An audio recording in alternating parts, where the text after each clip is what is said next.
Chintamani chicken செய்ய தேவையான பொருட்கள்: நாட்டுக்கோழி 1 கிலோ, சின்ன வெங்காயம் 3/4 கிலோ, பூண்டு 8 பல், காய்ந்த மிளகாய் 15, இஞ்சி பூண்டு விழுது 1 டேபிள் ஸ்பூன், மஞ்சள் தூள் 1 டேபிள் ஸ்பூன், உப்பு தேவைக்கேற்ப, கடுகு 1 டீஸ்பூன், நல்லெண்ணெய் 300 மில்லி.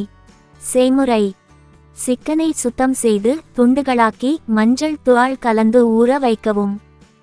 வாணலியில் எண்ணெய் விட்டு காய்ந்ததும் கடுகு சேர்த்து வெடித்ததும் நறுக்கிய பூண்டு வெங்காயம் சேர்த்து உப்பு போட்டு பொன்னிறமாக வதக்கி பின் காம்பு விதை நீக்கிய காய்ந்த மிளகாயை சேர்த்து வதக்க வேண்டும்.